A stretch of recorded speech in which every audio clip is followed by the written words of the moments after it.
Hello, this is the second part of the video for IB history students about the rule of Mohammad Reza Shah Pahlavi in Iran for paper 3. In terms of social developments though, obviously the West toxification that the Shah will be accused of really does have a huge impact on social life. There's more work outside the home for women, rights to vote are improved. In terms of work though, women are still mostly doing agricultural work in the countryside, but there's also carpet weaving again, very demanding jobs that do take a physical toll. With the rapid urbanisation and population growth that's happening in Iran at this time, there's a need for kind of some of the more female-friendly urban jobs, nursing, teaching, and that kind of thing. As you noted in the previous video, women do get the right to vote in the White Revolution, although what a vote has value for in Iran in the 1960s, I wouldn't be so sure to be that confident on it.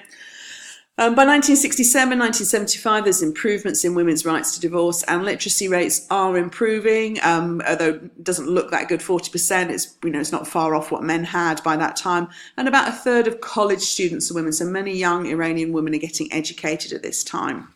Ilan Pape, in his social history about the Middle East, notes that these kind of westernizing advances will sort of actually bring a fairly interesting kind of alliance together, and those of you that are sort of interested in Islamic feminism and feminism in Muslim countries can sort of begin to think about some of the implications here.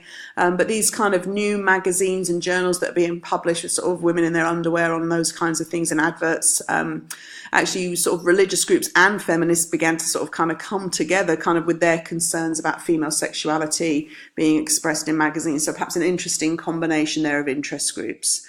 Elementary education is growing rapidly. They're struggling to find good quality, well qualified teachers. There's still high dropout rates in rural areas. Ethnic minority groups will continue to struggle. I mentioned earlier the population increase. It goes from 20 million to 33 million between 1956 and 1973. Oxenwald points out there's lots of sort of literature, magazines, journals being published. A lot of those are closely controlled and monitored by the Shah at this time. As I mentioned earlier in the previous video, Jimmy Carter's presidency in the late 70s perhaps puts a spotlight on the human rights abuses that are happening in Iran. Those westernization gains do begin to backfire throughout the 1970s. As Iran is becoming more and more Western, many educated Iranians are then asking the question, why no democracy? And other Iranians are also beginning to question the national identity of Iran, with the Shah being the most West toxified of Iranians. So some kind of contradictory messages coming through here. So the social developments, there are some pretty interesting things happening, but at the same time there's also some kind of pushback and resistance, but perhaps not always necessarily from the groups that you might anticipate. So having mentioned the role of religious people and the clergy, this is a really important aspect for Iran and of course for the revolution to come in 1979. The Shah has worked through his education policy to restrict the influence of the big religious endowments and religious schools, but they're still part of daily life for many people, and particularly in rural areas. There's lots of criticism for the Shah, and really coming from Ayatollah Khomeini. He kind of comes out of Qom, which is the QOM, which is the center of sort of religious study in Iran. And at the time in the early 1960s, he is the sort of the loudest and most vocal voice. And we can talk a little bit more about him at another time.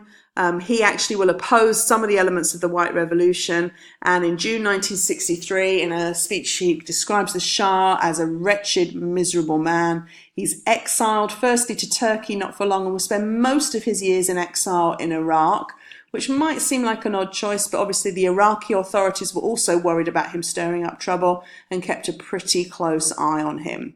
So underneath all of this, there's this ferment going on. So when you're looking at questions and thinking about answering essays about the Shah, you'll often get asked similar questions that you might get asked about Ataturk or Reza Shah, that idea of modernization and westernization of Iran. How far does the Shah do this? You might also get asked questions about power and control, change and continuity. And I would also, if I were you, have a look, like I mentioned earlier, at the White Revolution in particular. There has been a question about that in the past. So hopefully this has helped you with your studies. Thanks for watching.